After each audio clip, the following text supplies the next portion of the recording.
Supreme court ने रथ यात्रा पर रोक लगा दी है।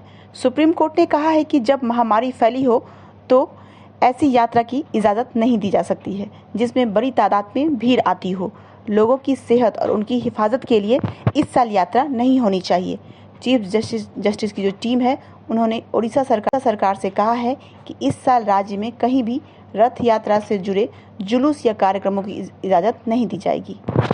आइए आगे जानेंगे कि रथ यात्रा जो है इसको कितनी बार रद्द की गई है, मूर्तियों की जगह भी बदली गई है। तो थोड़ा इतिहास को समझेंगे तो 1968 मंदिर पर बंगाल के राजा सुलेमान किरानी के सेनापति काला पहाड़ के हमले के बाद 1568 से 1577 तक 9 साल तक रथ यात्रा नहीं हुई थी उस समय। फिर दूसरा क्या है, 1601 में बंगाल के नवाब जो थे उसके एक कमांडर मिर्ज़ा खुर्रम ने मंदिर पर हमला किया था। मूर्तियों की जगह बदले जाने के से रथ की यात्रा नहीं हुई थी। फिर 1607 में ओडिशा के मुगल सूबेदार कासिम खां ने मंदिर पर हमला किया, इस वजह से उस साल रथ यात्रा नहीं हुई।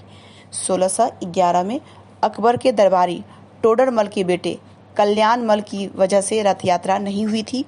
वह ओडिशा का सूबेदार बन गया था और अकबर के कहने पर उसने मंदिर पर हमला कर दिया था। 1617 में 1617 कल्याणमल ने दूसरी बार मंदिर पर हमला किया, इस वजह से यात्रा नहीं हो सकी। 1621 मंदिर में मुस्लिम सूबेदार अहम बेग ने हमला किया। मूर्तियों की जगह बदलने से क्या हुआ कि 2 साल तक रथ यात्रा नहीं हुई। फिर 1992 में ओडिशा में मुगल कमांडर इकराम खान ने मंदिर पर हमला किया।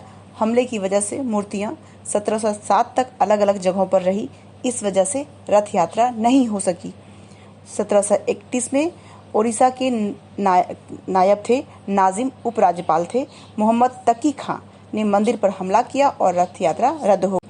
1733 में तकी खां ने दूसरी बार जगन्नाथ मंदिर पर हमला किया, इस वजह से 1733 से 1775 तक 3 साल तक रथ यात्रा नहीं हुई थी।